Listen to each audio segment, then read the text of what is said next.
It's an alien landscape where magnetic tornadoes twist upward tens of thousands of miles.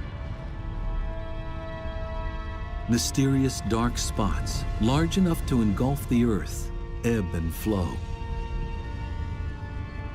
And violent eruptions shoot tons of charged particles into space at speeds of over 2 million miles per hour. This is not some strange world on the other side of the galaxy. This is our sun.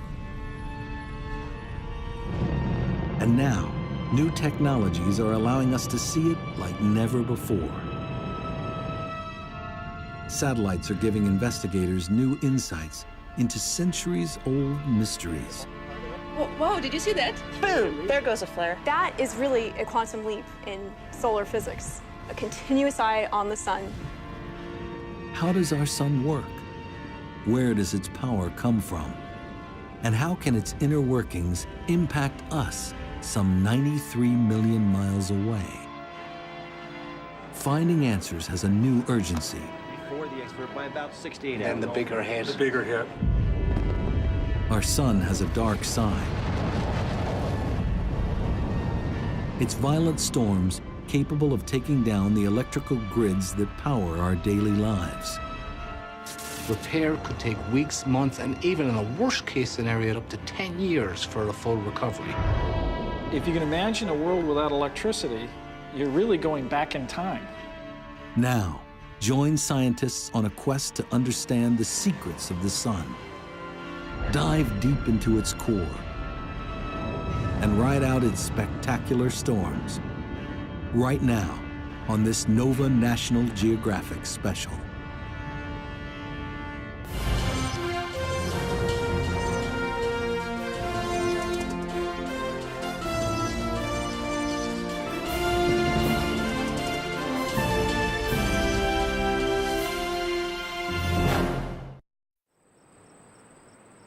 Dawn, February 15th, 2011, Boulder, Colorado.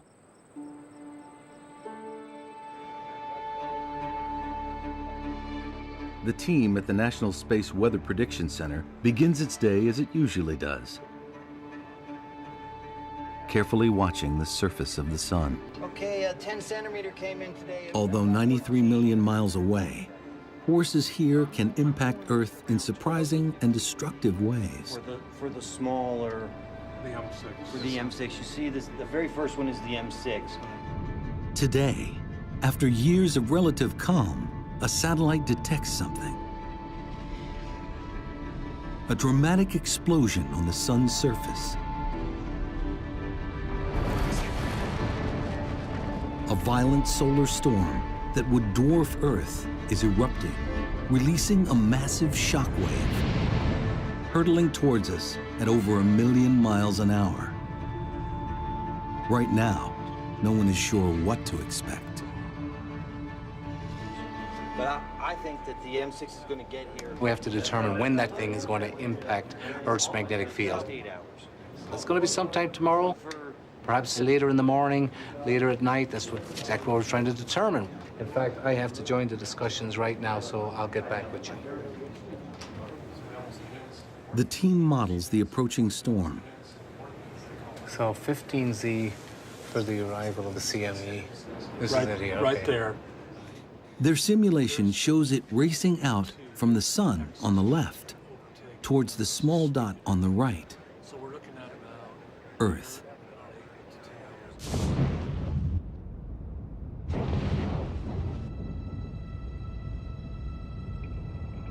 The solar storm carries a 1-2 punch. First is a solar flare, releasing an outburst of X-rays that can reach Earth within minutes. The second, more ominous threat arrives a few days later, a phenomenon called a coronal mass ejection, or CME. It's a wave of billions of tons of electrically charged particles, seen here in this repeating image as it ripples away from the eye of the storm. Together, they could hit like a cosmic tsunami.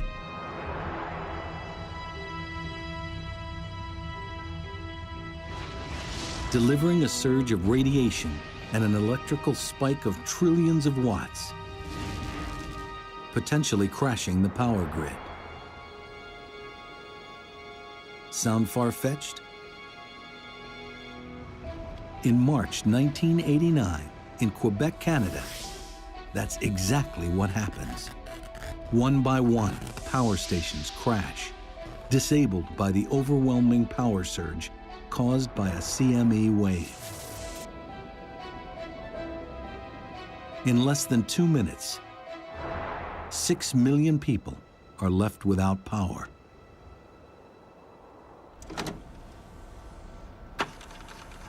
Recently, NASA's Jim Green finds evidence that an even bigger solar storm hit Earth in 1859. And what we found was the granddaddy of geomagnetic storms, and that was just 150 years ago. The reports tell of auroras, brilliant displays in the sky. They're so bright that miners in Colorado wake up and go to work thinking it is dawn. Other reports tell of a more harmful impact on the lone electrical system of the day, the telegraph. One, for instance, because of the induced current on their system, overheated the battery and started a fire, nearly burnt down the telegraph office. Another operator was burnt so badly he ended up into the hospital. Green uncovers numerous reports of auroras seen not only across the United States, but around the world.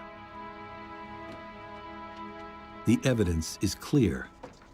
Earth was struck by a superstorm in 1859, the result of 2 massive CME waves.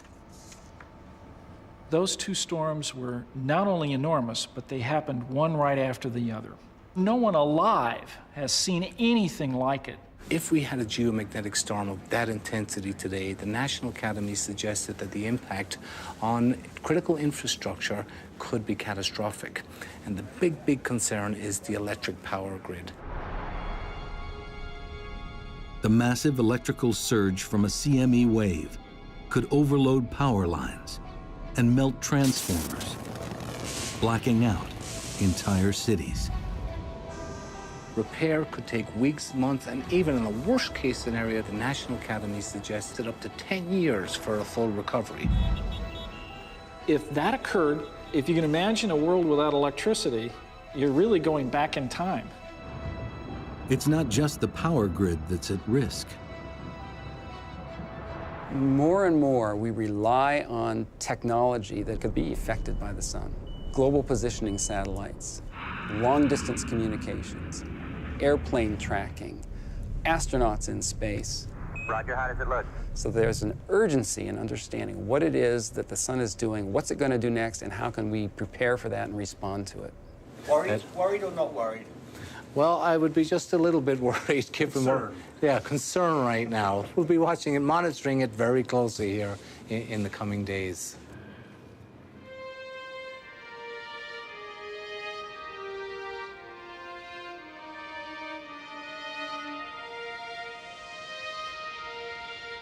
We've gazed at the sun since antiquity. We've worshipped it and built entire cultures around its power.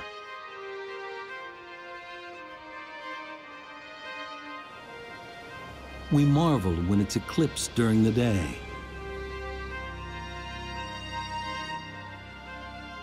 And when its power lights up the night sky with dancing curtains of light, the aurora.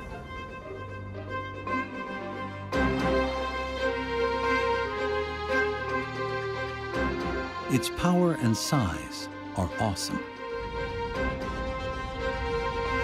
It is so huge, 1 million Earths could fit inside it. Temperatures at its core soar to 27 million degrees Fahrenheit. It's been shining for over 4 billion years, and will do so for at least 4 billion more. Yet for something that has such an overwhelming influence on our lives, the sun is mysterious. How does the energy generated in its core reach us as sunlight? What processes are at work inside the sun? How do these powerful inner workings generate explosive solar storms?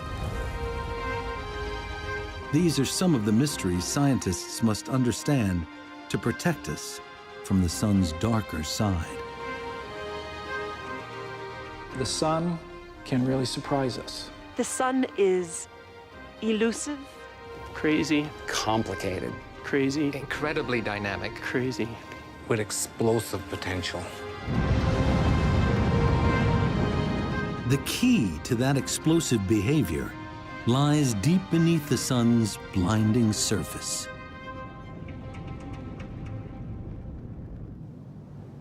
Until recently, seeing inside the sun was impossible.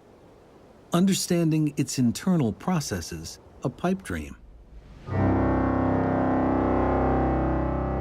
But an accidental discovery changes everything. Until the 1960s, much of solar physics relied on things that were like solar dermatology.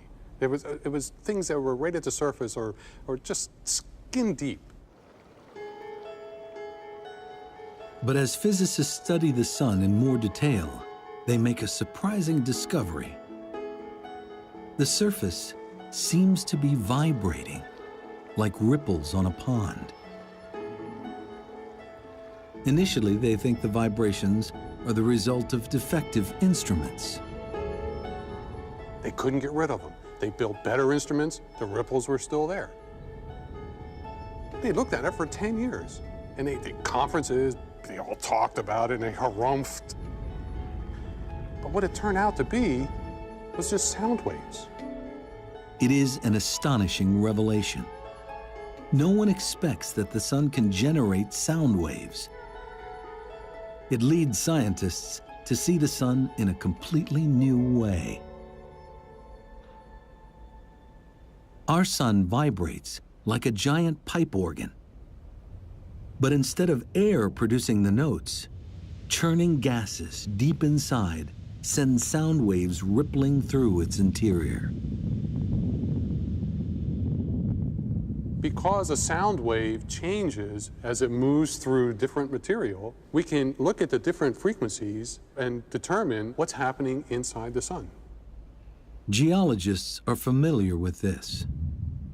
By studying sound waves passing through the Earth's crust, they can see the layers below our feet. A technique called seismology. Similarly, sound waves moving through the sun's interior reveal how it's made up. I can use this organ to illustrate how sound waves work inside the sun. For example, if I hit this low note, it comes from one of these big pipes, big deep sound. And on the sun, that corresponds to a wave that goes very deep into the sun and brings back the information from deep down in the sun. If I turn to a high note, it comes from a much shorter pipe, and on the sun, that's telling us information about very close to the surface of the sun, not very deep at all into the sun.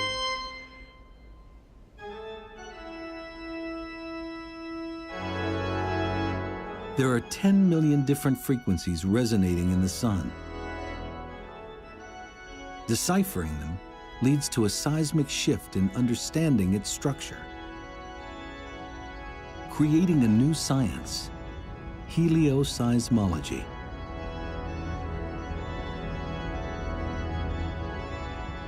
Once the helioseismology came along, we could not only see what the surface was, but we could actually tell what the physical processes were underneath.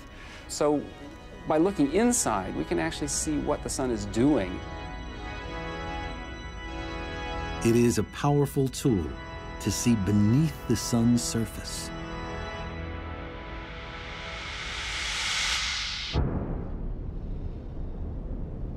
Studying the sun's sound waves reveals a complex, multi-layered machine. Directly beneath its blazing surface is a zone of perpetual churning.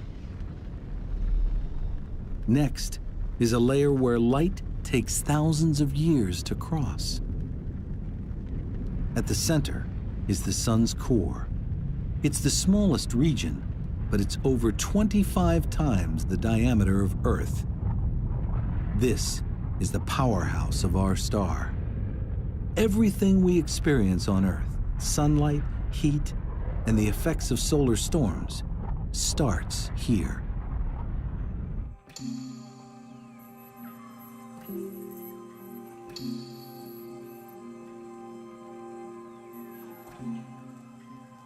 So what's it like here? What's the core made of? Well, the sun's a crazy place, right? It's far too hot to be a solid. We know that. Right? Heat it up, it's far too hot to be a liquid. And so you think, well, it's a gas, right? Well, not really. It is this gaseous soup of charged particles that we call plasma. You're more familiar with this soup than you might think. There are plenty of examples. Fluorescent light bulbs, flames, neon lights, perhaps fancy TVs that I can't afford, but these are all plasma. Plasma is sort of all around you. But plasma is radically hotter at the sun's core. The closest thing on Earth is lightning.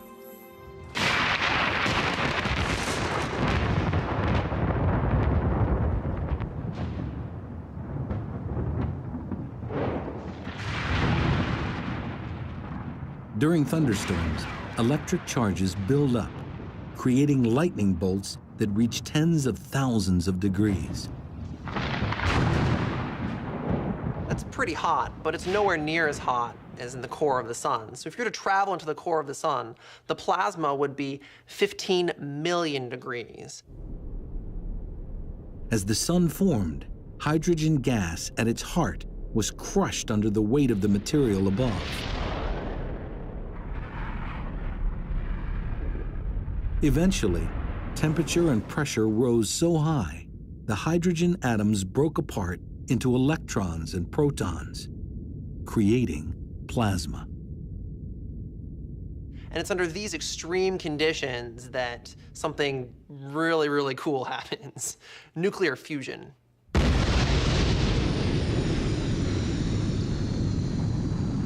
It's the same atomic process inside the hydrogen bomb.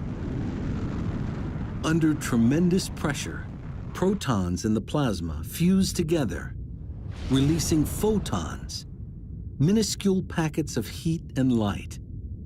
An unimaginable number of photons are made every second, generating the sun's incredible power, some of which reaches us as sunlight.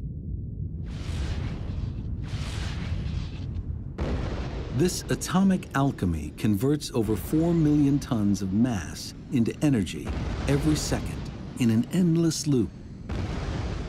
That much mass into energy is the equivalent of 10 billion hydrogen bombs being created every second. The sun does this day in, day out. It's been doing it for 4 billion years, and it's going to continue to do so long after I'm gone.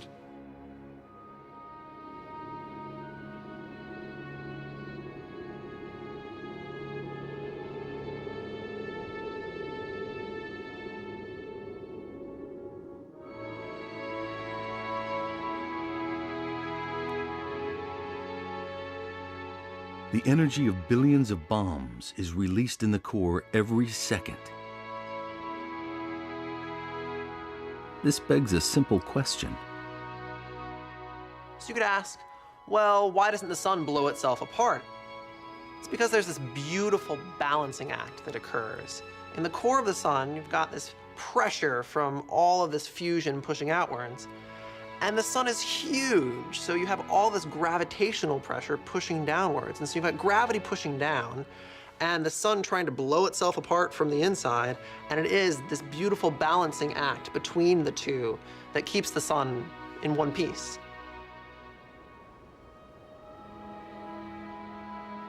This light, born at the core, reaches us after a remarkable journey.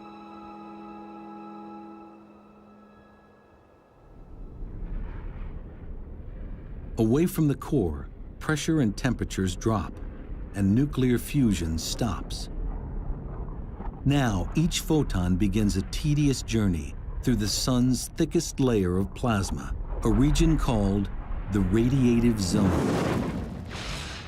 Although squeezed less than at the sun's center, the plasma is still very dense, and photons struggle to move through it.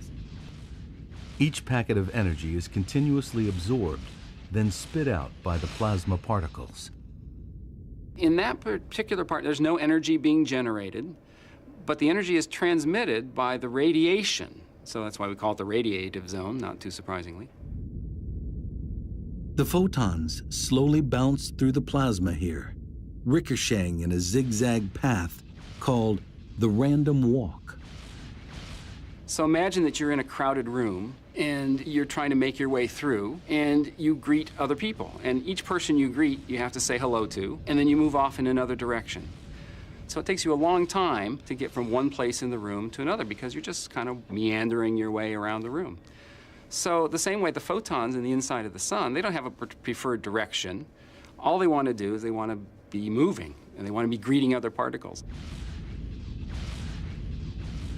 Though moving at the speed of light, 186,000 miles a second, it takes photons over 100,000 years to cross the zone.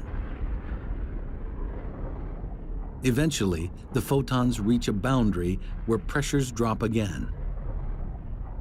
The plasma thins, and moving through it gets easier. The photons still pack a lot of energy. Now, they leak out into the convection zone, heating it from below. The thinner plasma in this zone makes the photons move in a different way. So instead of bouncing, all of a sudden there's an ordered motion. So it's as if all of a sudden someone said, lunch, and all the particles decided, oh, we all have to go this direction. And you still have to wait in line to get out, so it takes a month to get from the bottom of the convection zone to the surface, but it's a relatively short period.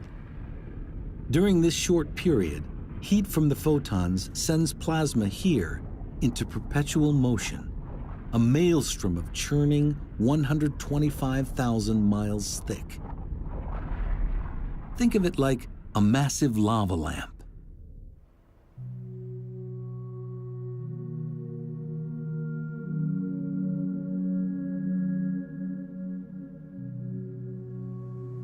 There's heat that enters at the bottom from the light bulb. It heats the material, and the blob rises to the surface. When it gets to the top, it cools off. And when it cools, it gets more dense and falls back down.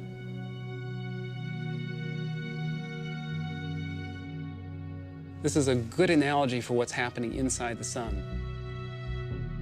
We have the core of the sun heating the material at the bottom of the convection zone. The material expands, and it carries the energy upward until it gets to the surface.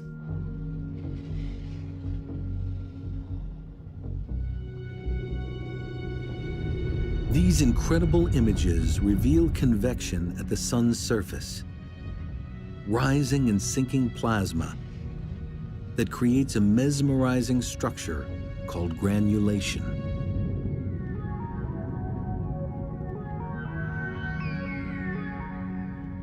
The granulation cells are about the size of the state of Texas. They only last for about 12 minutes, so there's an incredible amount of energy. It's a very dynamic, very chaotic place. And all of the activity is going on the surface of the sun where we can see it. Photons produced at the core finally reach the surface. They emerge as a weakened form of solar energy. This weakened energy reaches Earth in 8 minutes. We know it as sunlight. So 100,000 years, about a month, and then 8 minutes. Once you get to the surface of the sun, it just takes 8 minutes to get to where you can see it. Unimpeded, the trip from the core to the surface would take the photons a matter of seconds. In reality, the sunlight that shines on us today may have been created during the last ice age.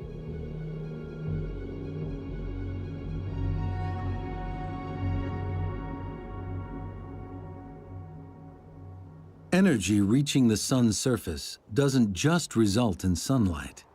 It can also trigger solar storms.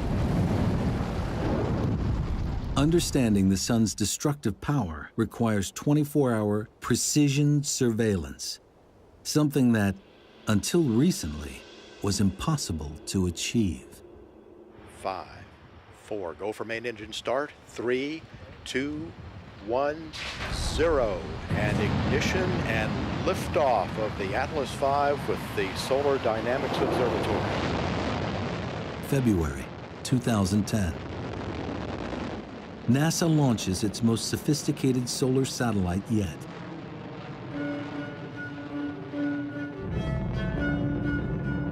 The Solar Dynamics Observatory, or SDO for short.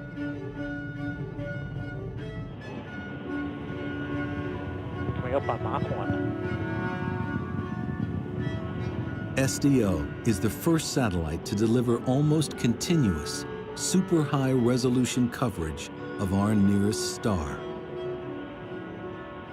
giving researchers unprecedented access to the sun and its secrets. The first day was very exciting. We knew we were gonna open our doors that actually let the sunlight into the instrument for the first time. We started looking at the first pictures, and it was almost in focus. And as soon as we focused it, it was just beautiful. The new images reveal the sun like never before. An alien landscape where strange structures ebb and flow. Giant tornadoes, hundreds of thousands of miles high, that could easily engulf the Earth. And superheated bubbles of plasma the size of Alaska. When I look at the pictures, I think they're really beautiful. I'm struck by the dynamics of it. Things are changing all the time, no matter where you look. And I'm also pretty daunted by the complexity of it all. That's not surprising. Previous satellites only revealed a portion of the sun in high resolution. Now, they see it in mind-boggling detail. Now, in order to look at the Solar Dynamics Observatory images that we're bringing in every day, we've built this very special wall, which is 9 high-definition television screens together that can display these images, so that the instrument and the display system together are an entirely new way of looking at the sun. We can see all the details of what is going on, and that is really a quantum leap in solar physics. Being able to see all of that all the time, a continuous eye on the sun.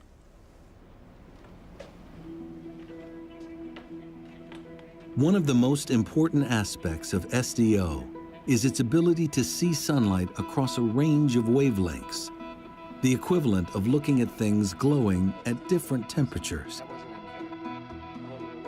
Our eyes are most sensitive to sunlight glowing at around 10,000 degrees Fahrenheit. At this temperature, the sun's surface looks almost featureless. But at hotter wavelengths, normally invisible, a far more dynamic picture emerges.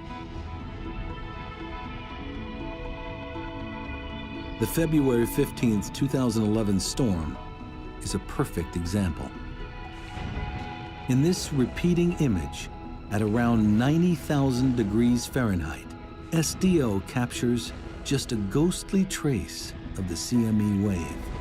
But at just over 1,000,000 degrees, the superhot plasma rippling away from the eye of the storm is much clearer. This allows researchers to see coronal mass ejection waves evolving across the entire sun. This is an absolutely amazing time for solar physics because of these beautiful high-resolution images that allow us to understand better the physics behind what's going on when solar storms erupt.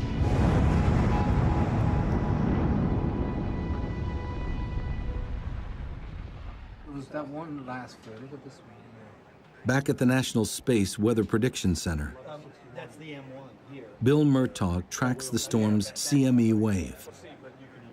It carries 1 billion tons of plasma. Well, we're right now and is now only about 20 hours from Earth. We're bringing it in mid to late on the 17th into the 8th. What they see is alarming.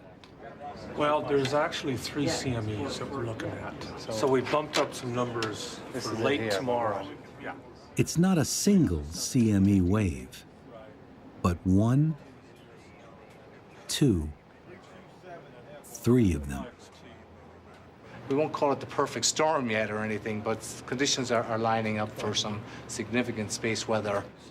Their models show trajectory and speed, but the big unknown for Murtaugh is how powerful the waves will be when they hit.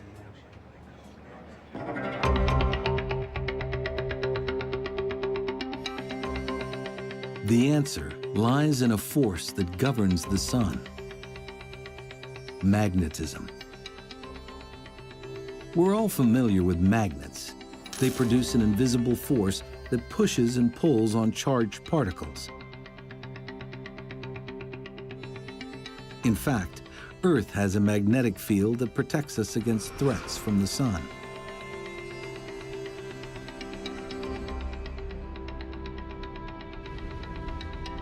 But we are less familiar with the sun's magnetic power, which researchers believe plays a major role in driving solar storms. We've essentially learned that it takes 2 things to make a star magnetic. It needs to have these convective motions right underneath the surface, the bubbling of the gas. It needs to spin, and the faster it spins, the more active it becomes. And wherever those 2 things, the bubbling and the spinning, can interact, that's where we see the strongest magnetic activity in stars. Astronomers know that the surface of the sun spins in a strange way. Travel from the poles of the sun towards its equator, and you'd notice it turns faster. Analyzing sound waves inside the sun reveals that the plasma layers beneath the surface also spin at different speeds. That's because they act like fluid, which gets denser towards the core. The interior of the sun is a place of spectacular turmoil. Turmoil that's the key to the sun's magnetism. The motions there, the convection, the differential rotation, the motion from equator to pole, are driving a new force. They're driving a magnetic field. There's a dynamo at work here. A dynamo that's generating a force that we actually experience here on the Earth. It works like a giant wind turbine. Churning plasma in the convection zone stirs up powerful electrical currents, which generate a huge magnetic field. Have upflows here and downflows coming down this way, right? The holy grail for scientists is understanding exactly how this dynamo generates solar storms. The clue lies deep within the convection zone.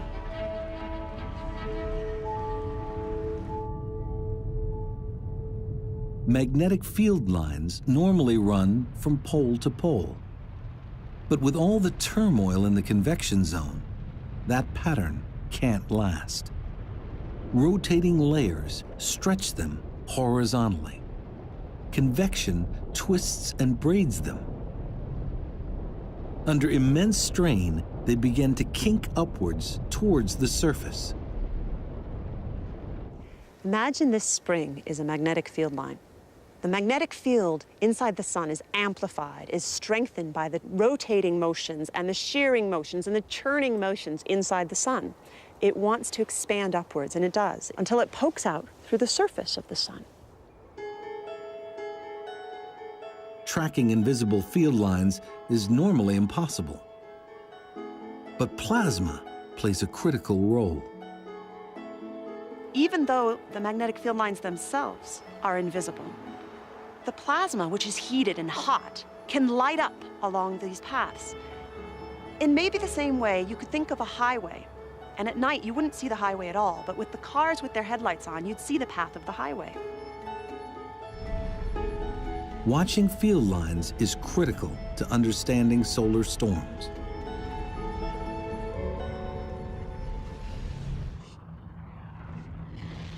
As field lines emerge, they form loops. One end has a positive pole and the other a negative pole. Churning plasma beneath the surface twists these loops, pumping them with energy. If twisted enough, positive and negative parts of the loops cross. When they do, they short circuit with a tremendous explosion. The energy released heats the plasma to millions of degrees, resulting in a spectacular solar flare.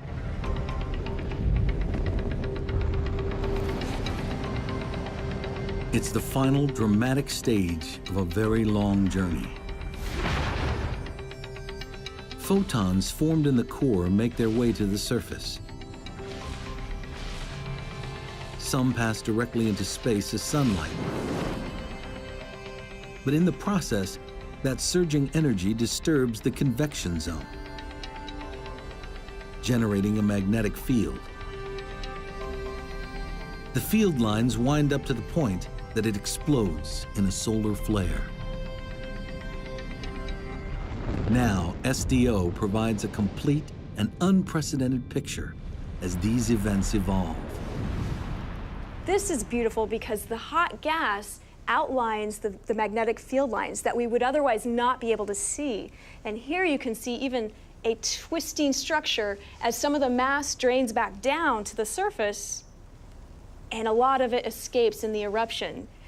This is the essence of space weather, or solar storms. This explains how flares form, but it's not the end of the story. Crossing magnetic field lines can cause nets of plasma to be flung into space. This is a coronal mass ejection, a CME wave.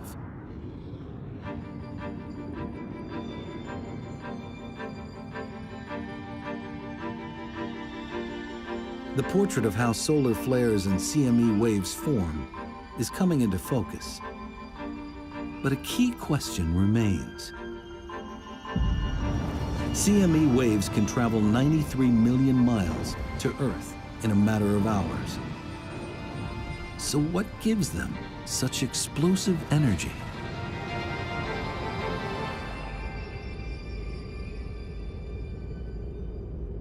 Part of the answer is hidden here in the sun's atmosphere, the corona.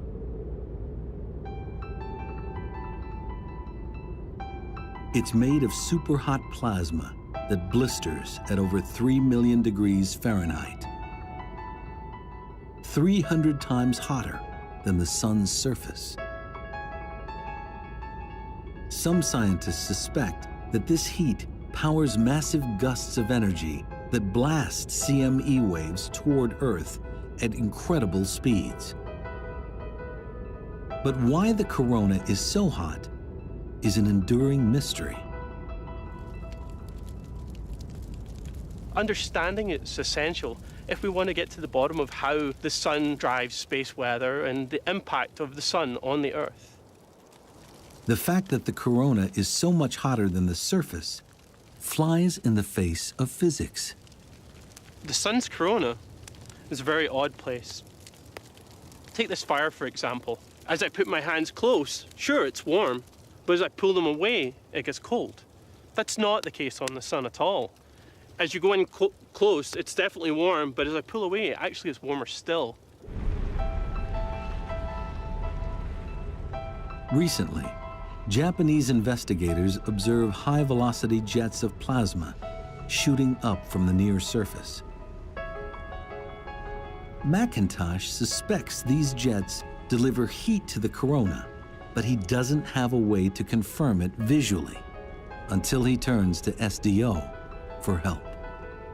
Lo and behold, we actually managed to join the dots and see, yeah, these objects that we could see moving out of the lower atmosphere at high speeds, kind of like these licks of flame, really were reaching a couple of million degrees. It was really a tumultuous moment. We kind of looked at each other and said, wow, what have we just done? They've shown that the plasma jets accelerating upwards from near the sun's surface generate tremendous heat. As a result, temperatures in the corona soar to 3.5 million degrees. If confirmed, it represents a huge leap forward in understanding CME behavior. The immense heat of the corona acts like a wind in a raging gale. It's constantly pushing on the plasma draped on the field lines, billowing them out like sails pulling on a mast. Like solar flares, when magnetic lines cross, there can be an immense explosion. In this case, the lines are cut and the sail whips off into space. Loaded with 1 billion tons of highly charged plasma, the CME wave can wreak havoc on electricity-dependent Earth. At the National Center for Atmospheric Research, this violent event is captured by satellites. Now, to see the CME, we need to create a little artificial eclipse. To do that, we block out the light from the disk of the sun, and that's this little circle here. But what that allows us to do is to see this extremely faint, high-speed thing shooting away from the sun. This one moves at about 1,000 kilometers per second. By enhancing the picture and slowing it down, it's possible to see the shockwave moving at over 2 million miles per hour. Though we have a better understanding of what causes solar storms and how they reach us, there is still a final pressing problem. Trying to predict when solar storms are going to occur on the sun really requires a lot of detective work. Basically, we're looking for clues in observations to tell us when potential storms might occur. The best clue comes from these. Sunspots. Dark patches which can linger on the sun's surface for weeks at a time. A sunspot is a massive region, several times the size of the Earth, which appears on the sun as a dark spot. It's dark because it's relatively cool compared to its surroundings. And it's cool because the magnetic fields are so strong that they're suppressing the flow of heat from below. The strong magnetic fields which create sunspots are the breeding ground for solar storms. The challenge is trying to decipher a pattern for when and how many will appear. As we watch sunspots over a period of many years, we see something very interesting. The number of sunspots at any given time will wax and wane over a period of about 11 years. And since we now know that sunspots are associated with strong magnetic fields, this tells us that the sun's magnetic fields are likewise going through a cycle. The constant churning and twisting inside the sun creates a powerful dynamo, the biggest electrical generator in the solar system. The magnetic field lines it produces get so wound up that roughly every 11 years, the magnetic poles of the sun reverse. After that, calmer magnetic activity prevails and fewer sunspots form, a period called solar minimum. But because of the sun's turbulent nature, the field gradually winds up again. As it does, magnetic outbursts are far more common, a period called solar maximum. The solar cycle actually determines the personality of the sun. During solar maximum, it can get very angry and it can throw off solar storms that are sometimes directed at the Earth. And during solar minimum, it becomes much more subdued. There aren't as many sunspots, there aren't as many solar storms occurring. The activity cycle basically determines how the sun is going to act. Prior to the solar storm of February 15, 2011, things were pretty quiet on the sun. But that outburst marks an ominous turning point. The sun's magnetic activity is winding up again, as it heads towards solar max. Just a few days ago, Bill Murtaugh and the team at the Space Weather Prediction Center witnessed the turn. Arrival of the X2 and the M6, if it comes in with any geoeffectiveness, between 12 and 1800. So that's what we're seeing. It's now time to let the world know what it might expect. Nothing higher than 212. In the next couple of minutes here, we're going to have to make a decision and make the prediction that this coronal mass ejection is going to arrive at whatever time tomorrow, and the geomagnetic storm will ensue, of course, once it arrives. With the event we had... Murtaugh knows that the severity of the storm depends mainly on two things: how strong the CME's magnetic field is, and at what angle it hits Earth's own magnetic field. CME waves approach Earth like a slowly rotating shield. One end is positively charged, the other negative. With magnetism, opposites attract, and like poles repel. If the wave's positive pole lines up with the Earth's positive pole, most of the power of the storm will be repulsed. But if opposite poles line up, the plasma the waves are carrying will hit with full force. Did you say it came in at 115? 114. Murtaugh makes his final assessment only hours before impact. It could be larger, more complicated, typically, than just your single I think we so. nailed the forecast. Okay. I'd like to think so. According to the observations, the CME wave will be repelled. We don't expect it to be too strong. We'll see moderate storming levels, which is good enough to produce some aurora borealis down in the United States, down along the Canadian border, northern tier states, and it will cause some minor problems to the power grid and whatnot. Space weather for the next 24 hours is expected to be minor. Radio blackouts reaching the R1 level are expected. This time, we dodged a bullet. But disturbing evidence suggests the Earth will not always be so lucky.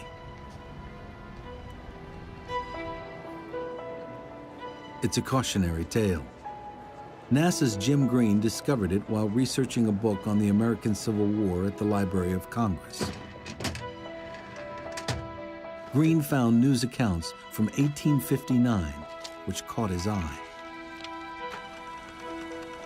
I would run across articles about aurora, fabulous aurora, and this really piqued my interest because it's in my field. It seemed as though the armies of heaven were engaged in terrific, though noiseless, conflict. This terrific aspect soon subsided into a more beautiful and brilliant appearance, a few of which I can only refer to. On the day before the waves hit, a British astronomer observes a giant sunspot group light up with two massive flares. The second CME wave hit 18 hours later, allowing Green to calculate its speed, 5 million miles an hour, plowing into Earth at almost 4 times the speed of the February 15, 2011 CME waves. Using the various reports, Green is able to reconstruct the 1859 storm. The accounts suggest that the poles of the CME waves were aligned, and instead of being repulsed, the waves hit with full power. The charged particles funnel down into the atmosphere, electrifying it like a giant neon sign, producing dazzling aurora displays. The storm is so intense, Earth's magnetic field all but collapses. Millions of tons of plasma spill towards the equator, and a powerful electric surge pulses over the globe. For the largely pre-electrified world, the moment passes with minimal damage. That might not be the case today. It has the potential of knocking out power grids. And if it burns out transformers that are hard to replace, we may be without electricity in many areas for a very long period of time. There's only a few places that make these 125 kilovolt transformers. It takes several months to make them. And if you burn out half of them, we're going to be shooting squirrels and chopping wood out the backyard for a long period of time just to survive.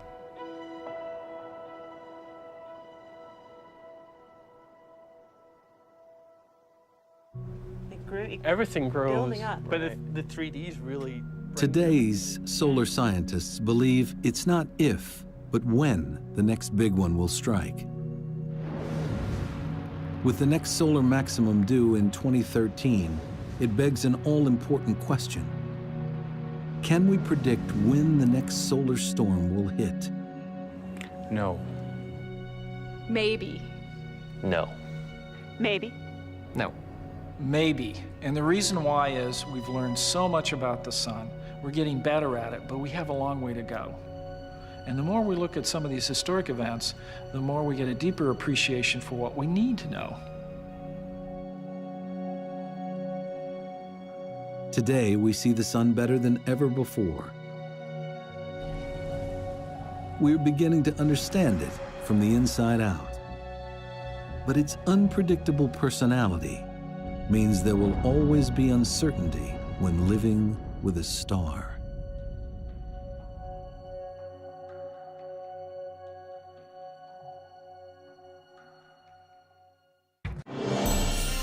Hi, I'm Yul Kwan from the new PBS series, America Revealed.